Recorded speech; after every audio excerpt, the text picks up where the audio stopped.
Alhamdulillah wassalatu wassalamu ala rasulillah nabiyina Muhammadin wa alihi wa sahbihi wa man walah. Asyhadu an la ilaha illallah wahdahu la syarikalah wa asyhadu anna Muhammadan abduhu wa rasuluh. Qala Allah ta'ala fi kitabihil karim, ya ayyuhalladzina amanu taqullaha haqqa tuqatih wa la tamutunna illa wa antum muslimun, amma ba'd. Ayo ikhwah, kita masuk ke bab at-tarhib min ta'allumil ilmi li ghairi wajhillah ta'ala. Ancaman dari menuntut ilmu karena mengharapkan selain Allah. Artinya kita menuntut ilmu agama. Adapun ilmu dunia, ya, karena misalnya tujuannya karena ingin mendapatkan dunia, maka itu tidak apa-apa. Karena ilmu dunia memang tujuannya untuk mendapatkan dunia. Akan tetapi yang dimaksud di sini itu menuntut ilmu agama, seperti orang yang belajar fikih, ya, orang belajar ilmu hadis, ya, orang yang belajar Al-Quran, orang yang belajar hadis. Ternyata tujuannya hanya ingin, ya, selain wajah Allah, mengharapkan kedudukan dunia, mengharapkan pujian manusia, atau karena ingin disebut ulama, atau karena ingin disebut, ya, cendekia dan yang lainnya. Kita masuk hadis 105 an Abi Hurairah radhiyallahu anhu qala Rasulullah sallallahu alaihi wasallam, man ta'allama ilman mimma yubtagha bihi wajhullah ta'ala la yata'allamuhu illa liyusiba bihi 'aradan min ad-dunya lam yajid urfal jannati yawmal qiyamah, yakni rihaha. Kata Rasulullah SAW, siapa yang menuntut ilmu dari ilmu-ilmu yang diharapkan padanya wajah Allah, yaitu ilmu agama maksudnya, ya, dan ia tidak mempelajarinya kecuali untuk mendapatkan kesenangan dunia, yang ingin disebut ulama, atau ingin dihormati manusia, atau ingin disebut kiai, atau ingin disebut, ya, ustadz dan yang lainnya. Lam yajid arfal jannah yaumal qiyamah, dia tidak akan mencium bau surga nanti pada hari kiamat. Ya. Dikeluarkan Abu Daud, Ibnu Majah, Ibnu Hibban dalam sahihnya, dan Hakim berkata sahih sesuai dengan syarat Bukhari dan Muslim. Hadis ini menunjukkan, saudaraku sekalian, dan hadis ini dihasankan oleh Syekh Al-Albani rahimahullah, walaupun didhaifkan oleh sebagian ulama, akan tetapi maknanya benar, seperti dalam hadis riwayat Muslim dari hadis Abu Hurairah juga tentang orang yang belajar ilmu dan membaca Quran hanya karena yang disebut ulama. Ya, dalam hadis riwayat Muslim, maka beliau di sini mengatakan, waqad taqaddama hadits Abi Hurairah, dan telah berlalu hadis Abu Hurairah yang menyebutkan tentang 3 orang yang pertama kali dibakar dalam api neraka. Siapa 3 orang yang pertama kali dibakar dalam api neraka? Di antaranya, rajulun ta'allama al-ilma wa 'allamahu wa qara'a al-Qur'an fa utiya bihi fa 'arrafahu ni'amahu fa 'arafaha qala fama 'amilta fiha qala ta'allamtu al-ilma wa 'allamtuhu wa qara'tu fika al-Qur'an qala kadzabta walakinnaka ta'allamta liyuqala 'alim wa qara'ta al-Qur'ana liyuqala huwa qari' faqad qil thumma umira bihi fasuhiba 'ala wajhihi hatta ulqiya fin nar. Ya. Di antara orang yang pertama kali dibakar dalam api neraka, seseorang yang menuntut ilmu dan mengajarkan ilmu. Ia pun membaca Al-Qur'anul Karim. Lalu kemudian pada hari kiamat dia didatangkan, lalu Allah mengingatkan kepada dia, memperkenalkan nikmat-nikmat yang Allah berikan kepada dia, dan dia pun mengingatnya. Lalu Allah berfirman, apa yang kamu amalkan dengan nikmat-nikmat itu? Maka kemudian orang ini berkata, ya Allah, dahulu aku menuntut ilmu dan mengajarkannya. Aku juga membaca Al-Quran, ya Allah, karena Engkau semuanya. Apa kata Allah kepada orang ini? Kadzabta, kamu dusta. Akan tetapi kamu dahulu menuntut ilmu karena kamu yang disebut alim ulama. Kamu dahulu membaca Al-Quran karena yang disebut qari, ya. Dan kamu sudah mendapatkan predikat itu. Lalu kemudian ia pun diseret di atas wajahnya dan dilemparkan ke dalam api neraka. Na'udzubillah. Ini nasib orang yang menuntut ilmunya bukan karena Allah, ya, tapi karena dunia. Maka kewajiban kita, ya, ketika kita menuntut ilmu agama, ilmu Allah Jalla wa'ala, apa sih tujuannya? Jangan sampai kita yang menuntut ilmu Allah tujuannya ingin tampil. Jangan. Ya, banyak di antara kita ternyata hanya ingin mendapatkan, ya, karena ingin menuntut ilmu Allah, atau dia belajar, ya, ini dan itu, belajar bahasa Arab, belajar ilmu-ilmu agama, karena ternyata tujuannya hanya ingin tampil, ya. Yang dia pikirkan adalah bagaimana saya bisa tampil. Ya, mereka sudah menuntut ilmu, wah, pada tampil jadi ustadz. Ya, saya kok nggak tampil-tampil. Akhirnya dia berpikir gimana saya bisa tampil. Kita katakan, ya akhi, tidak penting buat eksis dan tampil kamu tuh di hadapan terkenalnya kamu di media sosial dan yang itu nggak penting. Yang penting adalah kita menyampaikan ilmu. Karena kewajiban setiap orang yang menuntut ilmu adalah menyampaikan ilmu. Dan itu jadikan sebagai wasilah untuk mendapatkan pahala, bukan untuk mendapatkan pujian manusia dan keterkenalan, bukan. Kita menuntut ilmu harus karena Allah.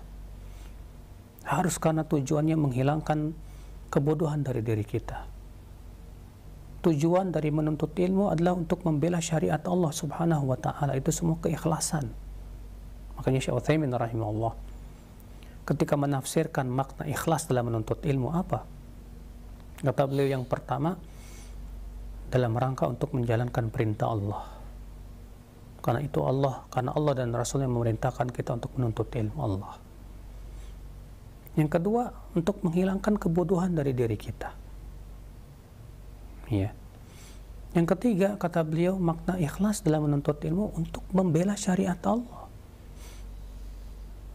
Karena kalau tidak ada orang yang menuntut ilmu, siapa yang akan membela syariat Allah ini?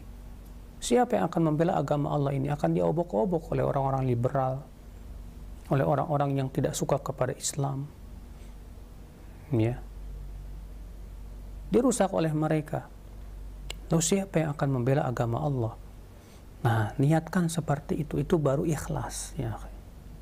Adapun kita menuntut ilmu hanya karena ingin disebut ustadz atau karena ingin tampil, ya, karena ingin, ya, disebut alim ulama atau tujuan-tujuan dunia yang lainnya.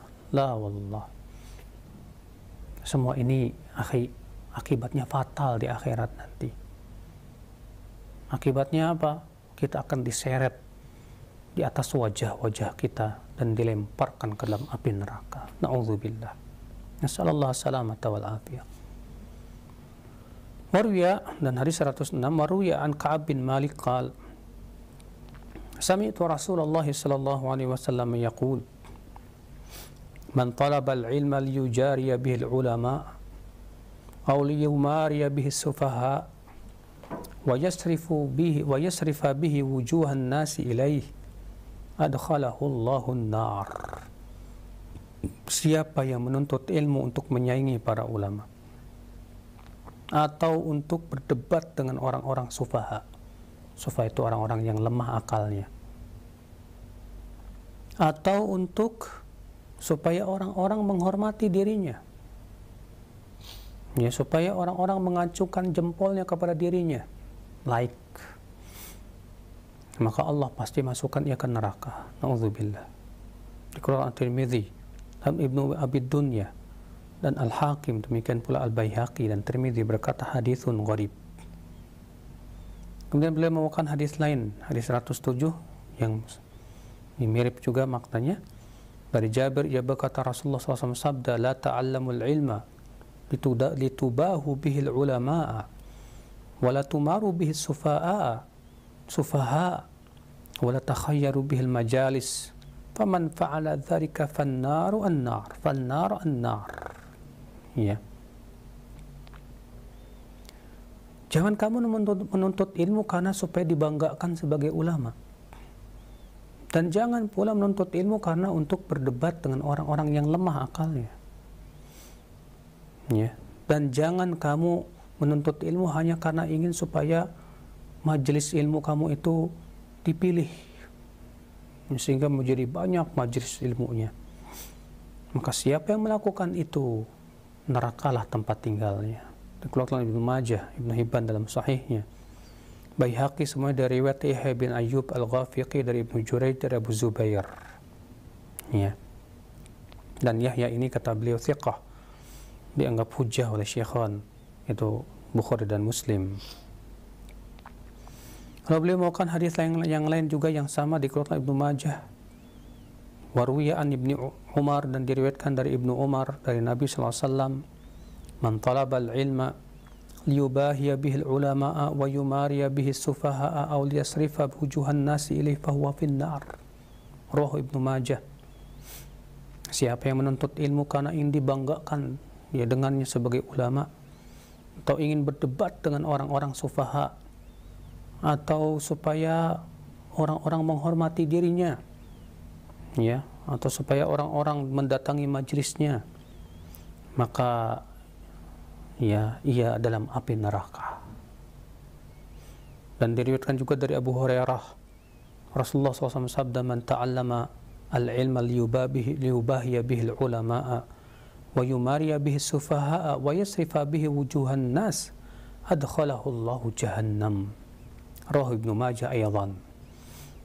Ya, siapa yang menuntut ilmu untuk dibanggakan dengannya sebagai ulama, atau untuk berdebat dengan para sufaha, atau supaya orang-orang menghormati dirinya, mendatangi majelisnya, ya, Allah masukkan ia ke dalam neraka jahanam. Dikeluarkan Ibnu Majah. Hati-hati ini, akhi. Jangan sampai kita menuntut ilmu untuk ini. Ini semua tujuan-tujuan yang rendah. Ilmu itu mulia. Ilmu itu sesuatu yang hendaknya kita gali untuk mencapai surga. Karena memang untuk mencapai surga harus dengan ilmu. Kalau ternyata kita menuntut ilmu malah menyampaikan kita ke neraka, berarti kita sudah salah alamat ya. Hanya karena niat gara-gara itu. Oleh karena itulah saudaraku sekalian, tidak penting kita terkenal. Tidak penting kita ya untuk bisa tampil dan tersohor. Itu semua nggak penting, akhi. Tidak penting kita dihormati manusia, nggak penting itu. Ya, yang penting itu bagaimana kita dikenal oleh Allah. Yang penting itu bagaimana Allah ridha kepada kita. Yang terpenting adalah kita di hari kiamat Allah selamatkan kita dari api neraka. Faman zuhziha 'anil nar wa udkhilal jannah faqad faz. Amal hayatud dunya illa mata'ul ghurur. Siapa yang diselamatkan dari neraka dan dimasukkan ke surga, sungguh ia telah sukses. Itu dia sukses. Bukan sukses jadi ulama terkenal, bukan sukses jadi dai tersohor, bukan. Itu bukan kesuksesan. Sukses itu Anda menyampaikan ilmu dengan penuh keikhlasan. Dan kita semua menyampaikan ilmu dengan amanah ilmiah dan berharap pahala Allah, lalu kita mengamalkannya, itu sukses. Iya, saudaraku sekalian, maka hati-hatilah di zaman ini ya ikhwatal Islam, apalagi di zaman ini adanya media sosial membuat hati kita banyak sekali, sering kali ya kehilangan keikhlasan, mengharapkan like. Iya, ketika yang like itu banyak, kita senang. Ketika yang like itu sedikit, bahkan nggak ada sedih. Ya, ada seorang ulama salaf terdahulu mengadu kepada gurunya dan berkata, wahai guruku, aku punya majelis di setiap Jumat pagi. Kalau yang hadir banyak, hatiku senang, gembira. Ketika yang hadir itu sedikit, hatiku ciut, lemah. Apa kata gurunya? Ya anakku, itu majelis yang tidak baik. Tidak perlu lagi kamu ngajar di situ. Akhirnya kata ulama salaf ini, fama utu ilahi abada. Ya, aku tidak lagi mengajar lagi di tempat itu. Ini disebutkan dalam kitab Ma'alim fi Tariq Talabil Ilm. Ya, yang ditulis oleh Syekh Abdul Aziz Adhan.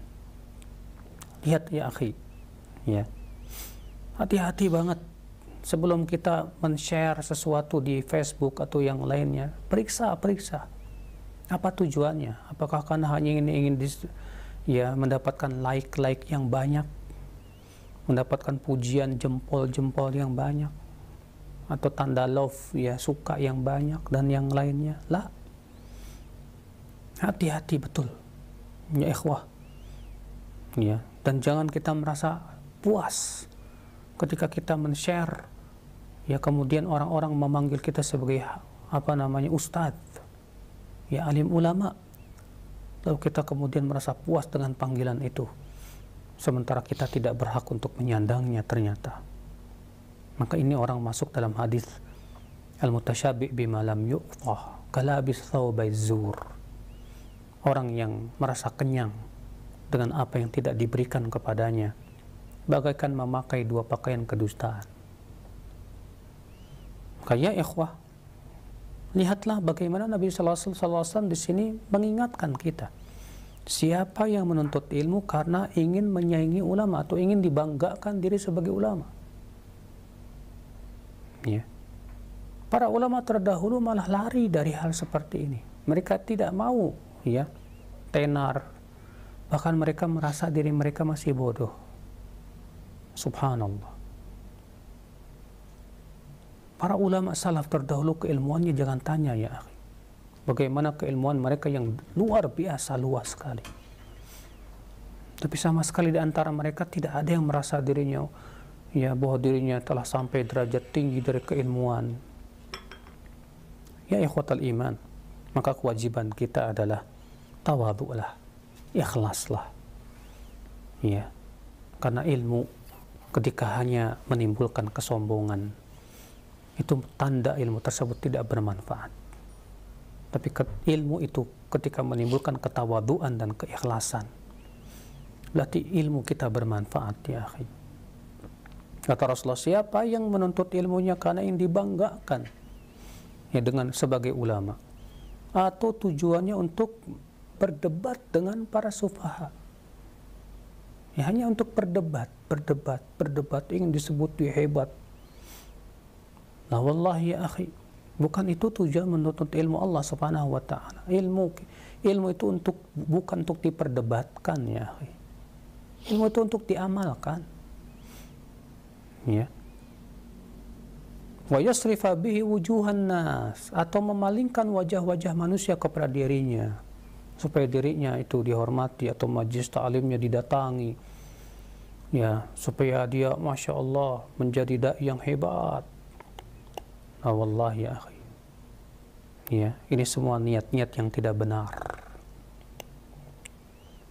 Wa an Ibnu Mas'ud radhiyallahu anhu annahu qala, kita masuk ke, ya, nomor 111, dan dari Abdullah bin Mas'ud, semoga Allah meridhoinya, ia berkata, kaifa bikum idza labisatkum fitnah yarbu fiha as-saghir wa yahramu fiha al-kabir wa yuttakhadhu sunnatan fa in ghayyarat yawman qila hadha munkar qila wa mata dhalik qala idza qallat umana'ukum wa kathurat umara'ukum wa qallat fuqaha'ukum wa kathurat qurra'ukum wa tufuqiha li ghairi ad-din wal tumisati dunya bi amalil akhirah. Rawahu Abdul Razzaq fi kitabih mauqufan. Bagaimana sikap kalian? Bagaimana keadaan kalian, kata Abdullah bin Mas'ud, saat fitnah itu telah, ya, menjadi pakaian kalian. Kalian sudah benar-benar, ya, dinaungi oleh fitnah. Anak kecil tumbuh di atas fitnah. seseorang tua di atas fitnah, kata Ibnu Mas'ud, sehingga akhirnya fitnah dianggap sunnah. Masya Allah, subhanallah. Orang kalau sudah tumbuh di atas fitnah, atau seseorang tua di atas fitnah, pasti fitnah itu dianggap sunnah. Seperti yang kita lihat, ya, seorang anak yang tumbuh di atas maksiat, diajarkan oleh ibunya misalnya si anak wanita ini untuk tidak pakai hijab, untuk ikhtilat, bergaul bebas dengan laki-laki dan wanita. Mereka anggap ini sesuatu sunnah, wajar-wajar aja, ya, padahal itu fitnah hakikatnya. Atau misalnya seorang anak tumbuh di atas ibadah yang tidak pernah dicontohkan oleh Rasul Shallallahu Alaihi Wasallam, dan ia dewasa di atas itu, dia pasti akan menganggap itu sunnah. Benar apa yang dikatakan Ibnu Mas'ud radhiyallahu an. Kata Ibnu Mas'ud, bagaimana keadaan kalian apabila fitnah itu telah menjadi pakaian kalian? Anak kecil tumbuh di atas fitnah. Seseorang tua di atas fitnah, menjadi tua dia di atas fitnah, maka kemudian fitnah itu dianggap sunnah. Fa in ghayyarat yawman qila hadza munkar. Ketika fitnah itu berusaha diingkari dan diingatkan kepada manusia bahwa ini hakikatnya fitnah, bukan sunnah, apa yang terjadi? Justru yang mengingkari malah diingkari. Mereka mengatakan, ada sunnah yang sudah dirubah. Padahal hakikatnya itu fitnah. Masya Allah, ucapan Ibnu Mas'ud ini ikhwah, walaupun ini mauquf, namun secara hukum marfu, wallahu a'lam. Karena ini tidak mungkin dari pemikiran beliau. Qila, lalu kemudian Ibnu Mas'ud ditanya, wa mata dzalik, kapan itu terjadi hai Ibnu Mas'ud? Kapan itu terjadi? Kata Ibnu Mas'ud, idza qallat umana'ukum wa kathurat umara'ukum wa qallat fuqaha'ukum wa kathurat qurra'ukum wa tufuqiha li ghairi din wal tumisatid dunya bi amalil akhirah. Apabila orang-orang yang amanah telah sedikit, pemimpin-pemimpin kalian banyak, artinya orang-orang berlomba-lomba ingin mendapatkan pemimpin. Ulama-ulama kalian sedikit, artinya orang ulama-ulama yang benar-benar mengamalkan ilmunya dan berharap kehidupan akhirat semata. Qari kalian menjadi banyak, artinya mereka baca Quran hanya karena disebut qari. Mereka berlomba-lomba karena ingin mendapatkan gelar qari itu. Dan diperdalam selain ilmu agama, artinya mereka lebih bangga dengan ilmu-ilmu dunia dibandingkan ilmu-ilmu agama. Sebagaimana kita lihat di zaman sekarang ikhwah, wal tumisatid dunya bi amil akhirah, dan dunia dicari melalui amalan akhirat. Amalan akhirat dijadikan alat untuk mencari dunia. Fala ilaha illallah. Maka dari itu ikhwah, hati-hatilah. Ini dia Abdullah bin Mas'ud radhiyallahu an yang mengabarkan kepada kita bahwasanya kelak nanti ketika ketika fitnah itu sudah merebak, Masya Allah, fitnah sudah menjadi pakaian kita, sudah merebak di mana-mana. Anak kecil tumbuh di atas fitnah, seseorang tua di atas fitnah, akhirnya fitnah pun dianggap sebagai sunnah. Ketika fitnah itu diubah, justru yang mengubahnya malah diingkari. Wallahi di zaman sekarang ikhwah, kita lihat sekali. Ketika musik itu sudah dianggap sunnah, karena anak kecil tumbuh di atas musik, orang-orang pun tua di atas musik. Demikian pula berbagai macam ritual-ritual yang berbau kesyirikan atau ibadah-ibadah yang tidak sesuai dengan ya tidak ada tuntunannya dari Rasulullah Shallallahu Alaihi Wasallam. Ya, anak kecil tumbuh di atas itu, orang pun kemudian tua di atas itu. Akibatnya apa? Itu dianggap sunnah, dianggap lumrah, dianggap kebiasaan, ya, dianggap itu ya nggak masalah. Ketika diubah, artinya ketika ada orang yang berusaha mengubahnya dan mengingatkan bahwa itu hakikatnya fitnah, bahwa ini hukumnya haram, bahwa ini hukumnya syirik, bahwa ini hukumnya bid'ah, ya, walaupun dengan membawakan berbagai macam 1000 hujah ilmiah dan yang lainnya perkataan para ulama, apa yang terjadi? Justru yang mengingkari, yang berusaha untuk menjelaskan bahwa itu fitnah, malah mereka lah yang diingkari, kata Ibnu Mas'ud radhiyallahu anhu ardah. Justru mereka yang diingkari. Ya. Lalu Ibnu Mas'ud ditanya, kapan itu terjadi seperti itu? Ibnu Mas'ud berkata, ketika orang-orang yang amanah, ya sedikit sekali. Orang-orang yang jujur sedikit. Yang ada adalah para pengkhianat. Orang-orang yang tidak amanah. Ya. Senang korupsi, harta rakyat dimakan. Ya. Kemudian juga dia jadi pejabat tapi dia tidak melaksanakan amanah jabatannya. Hanya untuk mengeruk keuntungan saja. Untuk ya mendapatkan kekayaan dan yang lainnya. Tidak peduli lagi halal dan haram, apakah itu sesuai dengan syariat Allah Jalla wa'ala atau tidak. Wa kathurat umara'ukum, dan pemimpin-pemimpin kalian menjadi banyak. Orang-orang berlomba-lomba kepada kepemimpinan, ingin untuk dapat jabatan. Kan kita lihat di zaman sekarang, kalau di zaman salaf terdahulu malah mereka lari dari kepemimpinan, takut karena berat amanah kepemimpinan di mata Allah itu. Ya, karena kepemimpinan itu hakikatnya amanah, ya ikhwah. Rasulullah Shallallahu Alaihi Wasallam mengingatkan kepada seorang sahabat, ya, kata Rasulullah, innaha amanah.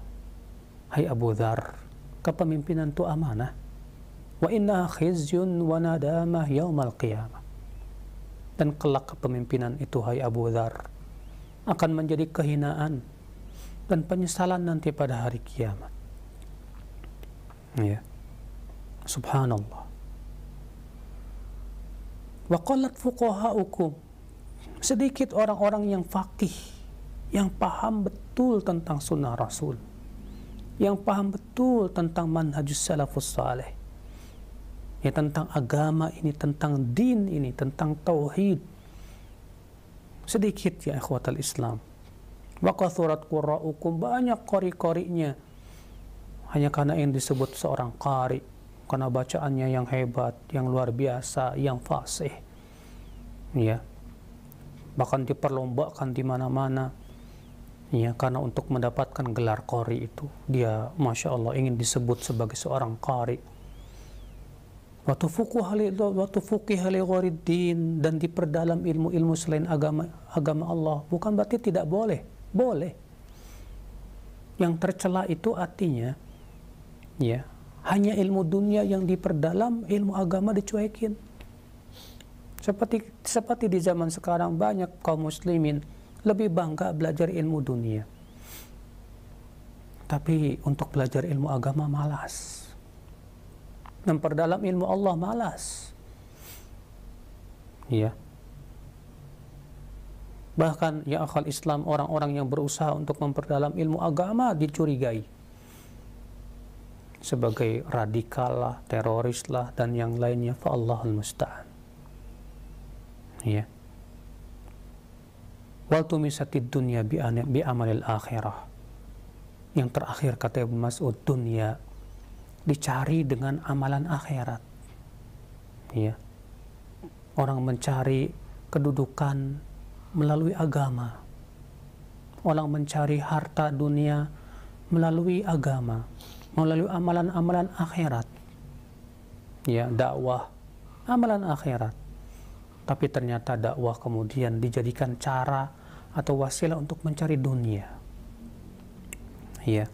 Membaca Quran amalan akhirat, tapi kemudian dijadikan apa namanya alat untuk mencari dunia.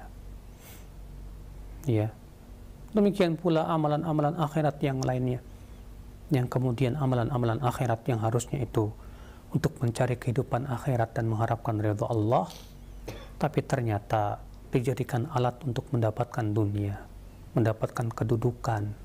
Fa'allahul musta'an wa alaihi tiklan. Ya, saya kira cukup demikian. Wabillahi taufiq. Nah. Syukran jazakallahu khair. Barakallahu fiik kepada Ustaz yang sudah membacakan dan menjelaskan beberapa hadis dari kitab Sahih Targhib wa Tarhib yang insyaallah sangat banyak sekali faedah yang telah kita dapatkan, yang mudah-mudahan ini menjadi ilmu yang bermanfaat, yang ilmu yang dapat kita amalkan dan kita dakwahkan kepada orang lain. Baik, untuk selanjutnya kami buka sesi interaktif, sesi soal jawab. Silakan kepada para pemerhati roja. Baik, yang pertama, ya ada pertanyaan Ustadz. Assalamualaikum warahmatullahi wabarakatuh. Dari hamba Allah yang berada di Jakarta. Ya Ustadz, ketika dulu sebelum saya mendapatkan hidayah sunnah, saya termasuk orang yang semangat sekali berdakwah untuk mengajak orang lain kepada kebaikan. Aktif dalam lembaga-lembaga dakwah, ikut banyak kegiatan dakwah dan sosial. Tapi setelah mendapatkan hidayah sunnah, saya menjadi merasa tidak mengetahui apa-apa, hingga kurang semangat atau kurang aktif dalam mengajak manusia untuk kebaikan. Karena tadi saya merasa malu akan kebodohan saya. Bagaimana dengan perasaan seperti ini, Ustaz? Apakah saya salah? Ya akhi, mengajak manusia kepada kebaikan itu tidak disyaratkan harus sudah berilmu yang dalam. Ya. Kalau antum merasa diri antum setelah ngaji sunnah ini kok saya lebih banyak tidak tahunya, ternyata saya ini ilmunya masih cetek dan yang lainnya, itu perasaan yang bagus. Ya.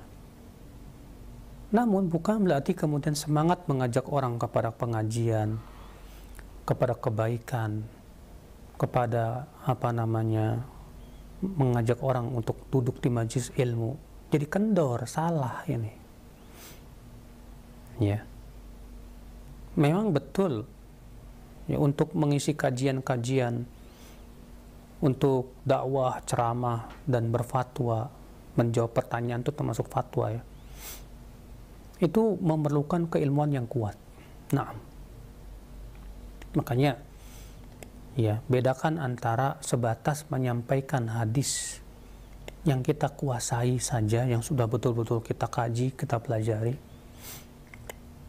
ya, kemudian kita sampaikan, dengan kita memposisikan diri sebagai seorang ya ustadz yang dia akan nanti menyampaikan kajian, lalu ditanya dia, ya, yang tentunya pasti butuh kepada apa? Kekuatan ilmu untuk menjawab, seperti yang kita lihat di zaman sekarang. Maka kalau sebatas antum mengajak kepada orang kebaikan, sampaikan kepada dia hadis-hadis yang sudah antum pelajari, nggak masalah. Antum harus semangat lagi itu. Adapun untuk antum berdiri di podium, ceramah kesana kemari, menjawab pertanyaan manusia, maka ini nanti itu ada marhalahnya. Antum harus betul-betul pelajari dulu, untuk kuasai dulu ilmu-ilmu syariatnya, ilmu-ilmu alatnya. Ya, jangan sampai kemudian apa namanya, matang sebelum waktunya. Ini berbahaya tentunya. Ya. Maka yang antum sampaikan ke anak tadi, bahwa kok jadi melempem semangat anak. Kalau semangat antum, kalau dahulu antum ceramah kemana-mana tanpa ilmu, kemudian sekarang antum jadi nggak berani untuk ceramah tanpa ilmu, bagus. Itu berarti tanda antum sudah dapat hidayah, betul, sahih, hidayah kepada kebaikan. Tapi kalau misalnya dengan antum ngaji sunnah, antum jadi malas-malasan ngajak orang ngaji, ya, atau menyampaikan ilmu yang sudah dipelajari. Ini jelas ketertipuan, ini juga salah besar. Semua kita berusaha untuk ya mengajak orang kepada kebaikan, harus. Itu bukan tugas ustadz saja, tapi semua kaum muslimin, semua orang yang diberikan oleh Allah Subhanahu wa taala ilmu, ya, berusahalah untuk mengajak orang kepada kebaikan. Nah, baik, terima kasih banyak kurang atas jawaban dan nasihat Ustaz. Demikian, dan selanjutnya kami ajukan kembali pertanyaan di layanan pesan singkat. Ini pertanyaan, ya Ustaz, baru saja kita merasakan euforia akan maraknya dakwah sunnah yang cepat merebak di negeri ini.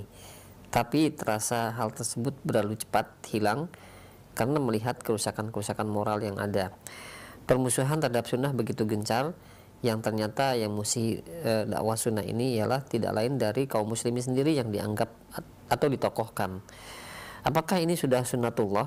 Artinya sunnah akan dimusuhi, sunnah ini akan dimusuhi oleh orang-orang Islam itu sendiri, Ustaz. Bagaimana bagaimana menanggapi orang-orang seperti mereka? memang itu sudah sunnatullah ya akhi, sudah Rasulullah kabarkan jauh-jauh hari, ya. Rasulullah SAW bersabda, Innal Islama bada'a ghariban wa sayaudu ghariban kama bada. Islam itu dimulai dalam keadaan asing dan nanti kembali akan terasing. Kata para ulama, terasing di kalangan kaum muslimin sendiri, diasingkan, ya. Demikian pula ya akhal Islam, orang-orang yang berpegang kepada sunnah Rasulullah SAW sudah dikabarkan dalam beberapa riwayat, di antaranya hadis, sayati 'alan nasi zamanun al-mutamasik bidini kal qabid al-jamr. Akan ada suatu zaman nanti orang yang berpegang kepada agamanya bagaikan memegang bara api, kata Rasulullah SAW, panas, berat. Dalam satu riwayat yang lain, walaupun ada kelemahannya, akan tetapi ya sejalan dengan beberapa riwayat yang sahih insyaallah, Rasulullah sabda, al-mutamasik bi sunnati inda ikhtilafi ummati kal qabid al jamr.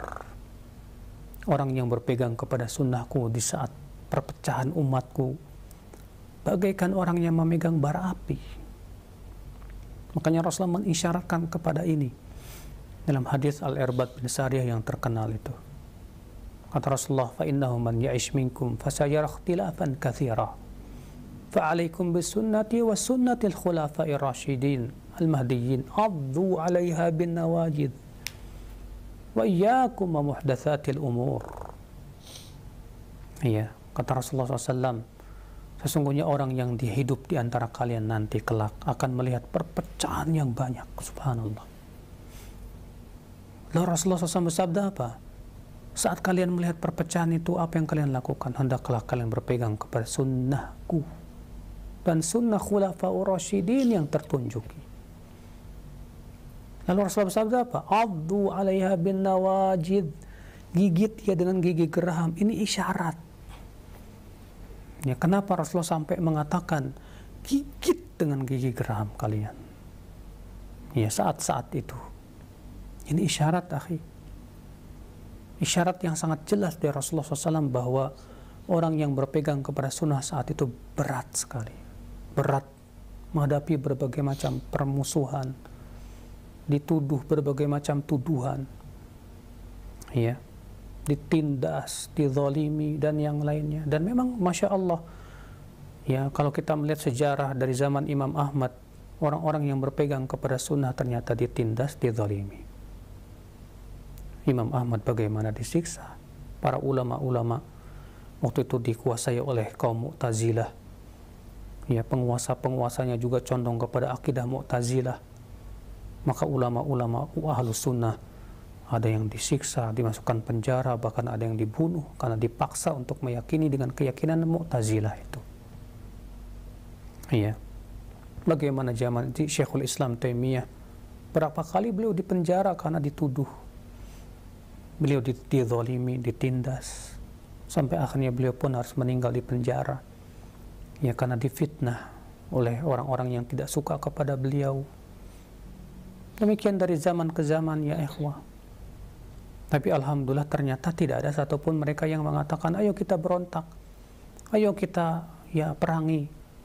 Tidak, justru mereka berkata sabar, ya, jangan memberontak karena itu perintah Rasul. Ya subhanallah, ya ikhwatul Islam, saudaraku seiman. Jadi sikap kita kepada mereka apa? Ya sabar, doakan, dan kita mohon kepada Allah dan berdoa kepada Allah supaya mereka diberikan hidayah oleh Allah, ya, supaya kita dikuatkan di atas sunnah. Minta kepada Allah supaya kita disabarkan di atas sunnah terus, dijadikan kita istiqomah di atas sunnah Rasul Sallallahu Alaihi Wasallam. Sebab ya ikhwah, ya, ini apa namanya, ujian dan cobaan para pemegang sunnah itu akan terus berlanjut sampai akhir hayat. Nah, ya, apalagi di masa Dajjal nanti lebih berat lagi. Di masa Dajjal itu berat sekali. Ya, kita belum berada di masa Dajjal, ya akhi. Maka tawakal kepada Allah. Minta tolonglah kepada Allah. Ya. Karena saat kita tidak ada lagi orang yang mau menolong kita. Saat kita dizolimi, ditindas, dan ternyata tidak ada yang mau menolong kita, itu tandanya, akhi, bahwa Allah saja yang ingin menolong kita. Itu tandanya supaya Allah ingin agar hati kita hanya tadarru kepadanya saja, supaya kita hanya tawakal kepada Allah saja. Maka kita, ya, seperti halnya para nabi terdahulu yang ditindas oleh kaumnya, yang dizolimi oleh kaumnya, itu sunnah, bahkan ini sunnah para nabi juga. Apa kata para nabi itu? Wa malana alla natawakkala 'ala Allah wa qad hadana subulana wa lanasbiranna 'ala ma adzaitumuna. Ya. Mengapa kami tidak bertawakal kepada Rabb kami, sementara Allah telah memberikan hidayah kepada kami kepada jalan kebenaran? Sungguh benar-benar kami akan sabar menghadapi gangguan-gangguan kalian kepada kami itu. Wa 'alallahi falyatawakkalul mu'minun. Dan hanya kepada Allah lah hendaklah kaum mukmin itu bertawakal. Subhanallah, ucapan ini diucapkan oleh seorang nabi yang menghadapi gangguan yang dahsyat sekali, ya, dari kaumnya. Demikian pula kita, ya, kita pun mengucapkan seperti yang mereka ucapkan, sabar, tawakal kepada Allah, ya. Nah, baik, insyaallah, syukran jazakallahu khair atas jawaban dan nasihat Al-Ustaz yang sangat bermanfaat sekali. Demikian untuk yang bertanya, masih kami ajukan di layanan pesan singkat. Nah, ada pertanyaan, Ustaz, ketika kita sudah mendapatkan hidayah dan kita selama ini belajar di dalamnya mengenai sunnah, bolehkah kita atau salahkah kita jika merasa lebih tahu daripada orang-orang yang belum mendapatkan hidayah sunnah, Ustaz? Bersyukur atas nikmat ilmu itu penting, ya. Ketika kita diberikan oleh Allah Subhanahu wa taala ilmu yang ternyata, ya, mereka tidak mengetahuinya, bersyukurlah dan pujilah Allah, karena hakikatnya itu adalah pemberian dari Allah Subhanahu wa taala. Saat kita merasa bahwa saya lebih berilmu dari dia dalam permasalahan itu, boleh kalau ternyata tidak menimbulkan ujub dan kesombongan. Adapun kemudian menimbulkan ujub dan kesombongan, ini tidak baik. Bahkan ujub itu sendiri bisa membatalkan amal, ya. Maka ketika kita diberikan hidayah sunnah, dan alhamdulillah diberikan oleh Allah banyak ilmu, lalu kemudian kita melihat orang-orang yang belum mendapatkan hidayah sunnah, maka ucapkanlah dengan lisan antum doa supaya mereka dapat hidayah, ya. Ketika hati kita merasa kasihan kepada mereka yang belum dapat hidayah sunnah, lalu kemudian kita berdoa kepada Allah supaya dia dapat hidayah sunnah, berarti antum ya telah mendapatkan hidayah sesungguhnya dari Allah Jalla wa Ala, karena itulah sunnah. Ya, karena kata Syekhul Islam Taimiyah, ahlus sunnah arhamun nasi bil khalqi wa alamun bil haqqi. Ahlus sunnah wal jamaah itu orang yang paling berilmu tentang kebenaran dan paling sayang kepada manusia. Ya, mereka paling paham kebenaran, tahu ilmunya, tapi mereka juga sayang. Mereka merasa kasihan kalau saudara-saudaranya belum mengenal sunnah. Maka ia berusaha untuk bagaimana caranya saudara-saudaranya juga bisa mengenal sunnah. Ya, doakan mereka supaya diberikan oleh Allah hidayah. Doakan mereka supaya Allah ampuni dosa-dosa mereka. Ya, itu adalah merupakan konsekuensi kasih sayang sebagai orang yang mengatakan dirinya ahlus sunnah wal jamaah. Wallahu a'lam. Nah, Masya Allah, syukran jazakallahu khair. Demikian untuk para penanya di layanan pesan singkat. 3 pertanyaan telah kita ajukan dan selanjutnya kami beralih di layanan pesan di layanan yang telepon. Silakan. Assalamualaikum Ustaz. Waalaikumsalam warahmatullahi wabarakatuh. Dengan siapa di mana Bapak? Dengan Abu Alif di bawah Ustaz. Silakan. Silakan. Barakallahu Ustaz ya. Barakallahu. Begini Ustaz, kan ada hadis dari Huzaifah bin Al-Yaman itu Ustaz, bahwa masyarakat bertanya kepada Rasulullah itu tentang hal-hal yang baik, sedangkan aku bertanya mengenai hal-hal yang buruk. Kemudian Huzaifah bertanya, wahai Rasulullah, dulu kita ini di dalam keadaan keburukan, sekarang kita dalam kebaikan. Apakah setelah kebaikan ini masih akan ada keburukan lagi? Kemudian Rasulullah menjawab, na'am, ya. Kemudian Huzaifah bertanya lagi, apakah setelah keburukan itu akan ada kebaikan lagi? Kemudian Rasulullah menjawab, na'am, iya, tetapi ada dicampuri dengan dahan atau Iya. tambahan-tambahan begitu Ustaz. Jadi yang saya tanyakan, apakah yang dimaksud oleh Rasulullah dengan kejelekan ini, dan kemudian apa yang dimaksud dengan Rasulullah yang kebaikan yang dengan bercampur dengan dahan itu Ustaz? Iya. Baik. Ya demikian saya tanyakan. Jazakallahu khairan. Assalamualaikum warahmatullahi wabarakatuh. Waalaikumsalam warahmatullahi wabarakatuh. Jazakallahu khairan untuk Abu Alif di bawah. Silakan. iya. Hadis itu sahih dalam Muslim dalam sahihnya. Iya. Di mana Rasulullah SAW ditanya oleh Hudzaifah, apakah setelah kebaikan ini akan ada masa keburukan? Iya. Iya, ada masa-masa keburukan. Kemudian apakah setelah itu akan ada masa kebaikan lagi? Iya, ada. Tapi padanya ada ya dakhannya. Ya, wallahu a'lam. Saya sendiri ya sudah lama sekali mempelajari hadis tersebut dan qadarullah tidak hadir di pikiran saya. Di hari ini insyaallah nanti saya coba murojaah lagi ya tentang hadis tersebut. Nah, baik. Terima kasih banyak. Demikian ya untuk Abu Alif di Bau-Bau. Dan selanjutnya yang kedua, silahkan kami berikan kesempatan. Assalamualaikum. Waalaikumsalam warahmatullahi wabarakatuh. Dengan siapa di mana Bapak? Jadi Bapak Kasasi Trenggalek. Ya, dikecilkan terlebih dahulu. Mohon maaf, ada monitornya. Ya, ya. Nah, Ini Ustaz yang. iya silahkan. Assalamualaikum Ustaz. Waalaikumsalam warahmatullahi wabarakatuh. Yang saya tanyakan masalah sholat Jumat. Nah, sholat Jumat yang saya lihat dan yang saya pernah saya dengarkan itu kok tidak sama. Masalah gini, jadi datang itu ke tahiyatul masjid. Setelah tahiyatul masjid yang saya dengar itu kemudian ya orang-orang itu yang di masjid saya itu tahiyatul masjid ya sudah berhenti, kemudian mendengarkan adzan. Setelah adzan ada sholat tahiyatul Jumat ya. Qabliyah Jumat mungkin ya. Ya, ya. Kemudian setelah selesai sholat, kemudian setelah sholat Jumat itu ada zikir bersama. Ya. Setelah zikir bersama, kemudian sholat lagi, yang saya lihat itu 1 rakaat begitu. Itu apa betul atau enggak? Gimana? Nah, ya baik cukup Pak ya. Ya.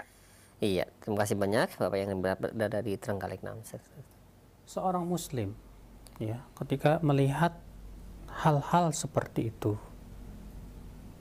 maka dia berusaha untuk mencari keterangannya dari Rasulullah SAW, para sahabat, para tabi'in, dan para ulama setelahnya. Adakah Rasulullah dan para sahabat dahulu melakukannya atau tidak? Karena agama kita ini tidak diserahkan kepada akal manusia. Agama kita bukan milik ulama ataupun kiai. Agama ini harus berdasarkan wahyu semata. Ya. Itu Masya Allah. Seorang muslim tuh harus begitu. Harus selalu kritis ya, menghadapi atau melihat hal-hal yang dia lihat kok kayaknya tidak sesuai dengan din, ataupun dia melihat ada ritual-ritual yang dia belum mendapatkan dalilnya. Karena memang harus begitu. Agama kita ini Masya Allah agama ilmiah, Alhamdulillah. Bukan agama yang hanya membeok saja, hanya mengikuti apa kata orang saja, tapi harus betul-betul mencari apa dasarnya. Maka sikap Bapak ketika melihat hal-hal seperti itu dan merasa ya, dan berusaha untuk mencari dalilnya, itu sikap yang bagus sekali. Disebutkan dalam hadis riwayat Abu Daud ya, bahwa Rasulullah SAW datang naik mimbar, kemudian Bilal pun segera adzan. Setelah adzan, Rasulullah pun segera berkhutbah ya, dan para sahabat mendengarkannya. Ternyata kalau kita mengkritisi hal seperti ini secara dalil dan ilmiah ya, dari perbuatan Rasulullah SAW, Rasulullah SAW dan para sahabatnya ketika Rasulullah naik mimbar lalu Bilal adzan, setelah Bilal adzan Rasulullah langsung khutbah ya, dan tidak ada satupun riwayat setelah Bilal adzan para sahabat berdiri kemudian sholat. Yang ada riwayat-riwayat yang di zaman Rasulullah SAW itu adalah demikian. Setelah Bilal adzan, Rasulullah langsung berkhutbah. Itu ada dalam Sunan Abu Daud. Ya. Cuma masalahnya di zaman sekarang ini kan adzan yang pertama itu tidak dianggap sebagai adzan Jumat. Dianggapnya sebagai adzan awal. Makanya kemudian setelah adzan itu mereka pada sholat, lalu kemudian setelah itu adzan lagi kan, yang kemudian dianggap sebagai adzan ya. Jadi pertanyaannya adalah dasar perbuatan ini dari mana? Oh, ternyata setelah kita telusuri itu dari perbuatan Utsman bin Affan. Tapi coba kita lihat bagaimana Utsman bin Affan mengamalkannya. Utsman bin Affan, beliaulah yang pertama kali mengadakan adzan yang pertama ini, yang disebut dengan adzan yang ketiga oleh para sahabat dahulu itu. Adzan Utsman bin Affan, apa alasannya mengadakannya adzan yang ketiga ini, yang dilakukan sebelum masuk waktu? Karena Utsman bin Affan mengkiaskan dengan sholat subuh. Di zaman Rasulullah SAW, Bilal disuruh adzan sebelum masuk waktu sholat subuh. Untuk apa? Kan disebutkan dalam hadis Rasulullah sabda, liyunabbihan naim ya, wa yarji'al qaim, supaya mengingatkan orang yang tidur supaya siap-siap, dan supaya orang-orang yang sholat istirahat ya. Ternyata fungsi adzan ya, Bilal yang adzan sebelum waktu subuh masuk, tujuannya adalah untuk mengingatkan kelalaian orang. Nah, Utsman melihat ketika kota Madinah telah luas, orang-orang tersibukkan dengan jual beli, Utsman memandang ilatnya ada ini. Maka Utsman menyuruh seseorang untuk adzan di Zawra. Tuh lihat, Utsman menyuruh seseorang adzan di Zawra, bukan di masjid, di Zawra. Zawra itu di pasar. Tujuannya apa? Untuk mengingatkan orang-orang supaya siap-siap menuju sholat Jumat. Jadi pelaksanaan azannya kapan? Sebelum masuk waktu zuhur. Sebelum masuk waktu Jumat maksudnya. Sekitar ya setengah jam lah. Karena tujuannya untuk mengingatkan kelalaian orang-orang. Supaya mereka siap-siap mandi, siap-siap dan yang lainnya untuk kemudian segera pergi. Ya. Nah, ternyata praktek di zaman Utsman itu ya kok berubah jauh dengan praktek di zaman sekarang. Kalau kita mempraktekkan perbuatan Utsman bin Affan, berarti apa yang harus kita lakukan? Kalau misalnya mau diadakan adzan, ya seperti halnya Utsman bin Affan mengadakan adzan, maka ya berarti itu sebelum masuk waktu, rentangnya sekitar 1 jam atau setengah jam, supaya orang siap-siap menuju sholat Jumat. Karena tujuan Utsman bin Affan yang mengadakan sholat Jumat adzan yang pertama ini, ya sebelum itu untuk mengingatkan kelalaian, supaya orang mau siap-siap. Karena beliau menyamakannya dengan azan sebelum masuk waktu subuh. Ya. Tujuan ilatnya sama, yaitu sama-sama untuk mengingatkan kelalaian. Nah, sekarang ya, adakah sama perbuatan Utsman itu ketika mereka berhujah dengan perbuatan Utsman? Kalau begitu, kalau siapapun kita yang berhujah dan perbuatan Utsman bin Affan, hendaknya kita mengamalkannya juga sama seperti yang dilakukan oleh Utsman. Ya. Sekarang yang kedua, coba kita periksa lagi. Ada enggak di zaman Rasulullah dan para sahabatnya atau di zaman ulama setelahnya?